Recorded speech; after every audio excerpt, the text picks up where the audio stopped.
وەک دەزانن لە نۆی دەوە هەڵمەتێکی جیهانی دەستی پێ کردووە بۆ ئازادی بەڕێز عەبدوڵڵا ئۆجەلان. ئێمەش وەک پارێزەرانی باشووری کوردستان بە ئەرکی سەرشانی خۆمان ئەزانین کە ئێمەش خاوەن هەڵوێز بین لەم دۆزەیە، بۆیە لێرەدا ئێمە لێدوانێکمان هەیە دەیخوێنینەوە.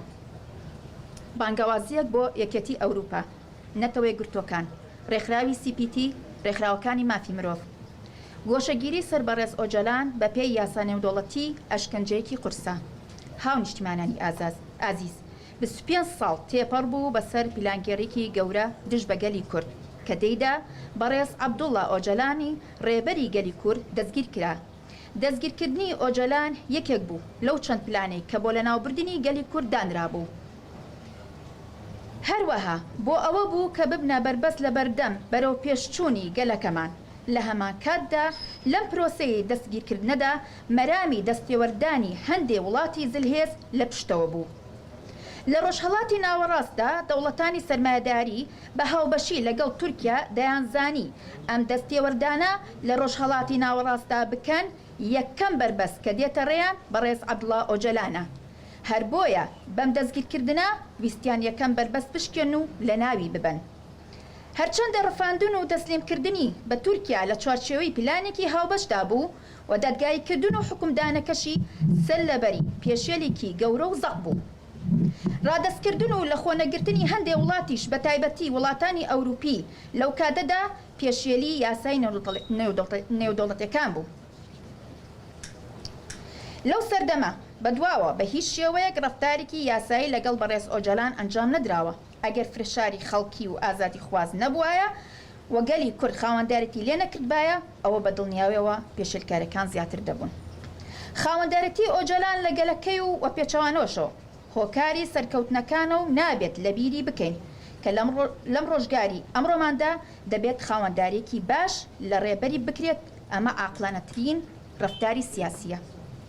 هاو نیشتیمانیانی ئازیز، دەوڵەتی تورکیا نزیکەی 32 مانگە نەیهێشتووە نە پارێزەرەکانی نە کەسوکاری چاوێن بە بەڕێز ئۆجەلان بکەوێت و هیچ کەس هەواڵی بەڕێزیان نییە. ڕێکخراوی CPT لە ساڵی 2014 ڕایگەیان کە گۆشەگیری ئەشکەنجەیە و هەر بۆیە دەبێت ئەم ئەشکەنجەیە هەڵبگرێت لەسەر ئۆجەلان. پێش ساڵێک ڕێکخراوی CPT تایبەت بە نەهێشتنی ئەشکەنجەی سەر زیندانیان سەردانی بەڕێز ئۆجەلانیان کردو. بڕیار بوو دوای ماوەیەک ئەم راپۆرتە لەسەر دۆخی بەڕێزیان بڵاو بکرێتەوە، بەڵام تورکیا ڕێگە بە بڵاوکردنەوەی ئەم راپۆرتە نادات کە ئەمەش پێشەلکاریەکی دیکەی یاسا نێودەوڵەتیەکانە. ئێمە باش دەزانی کە بێدەنگیکردنی بەڕێز ئۆجەلان بۆ ئەوەیە کە دەوڵەتی تورکیا درێژە بە سیاسەتی نەژدپەرستانی خۆی بدات و دەنگی تۆپ و تانک و تایەرەکان زیاتر بکات و بە ئاشتیانە کێشەی کورد چارسەر نەبێت. چونکە ئێستا دەوڵەتی تورکیا و هەندێک وڵاتی زلهێز ئەیانەوێت شەڕێکی ناڕەوا بەرامبەر بە گەلی کورد بکەن. هەر بۆیە ئێمە وەک کۆمەڵێک پارێزەر لە باشووری کوردستان داواکاریمان لەم چەند خاڵەی خوارەوە دەخەینە ڕوو. یەکەم، داواکارین لە دەوڵەتی تورکیا هەرچی زووە گفتوگۆی ئاشتیانە لەگەڵ بەڕێز عەبدوڵڵا ئۆجەلان دەست پێکاتەوە و ئازادی فیزیکی بۆ بەڕێزیان بچێتە بواری جێبەجێکردن.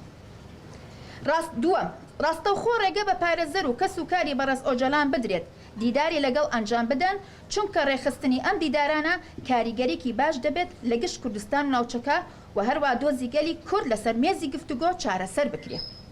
سێەم، ڕێکخراوی CPT بە ئاشکرا ئەم پێشێلکاریانە دەبینێت ناکرێت بێدەنگی هەڵبژێرێت و دەبێت تورکیا ناچار بکات بە ئەنجامدانی دیدار و ڕۆڵی خۆی لەدەست نەدات.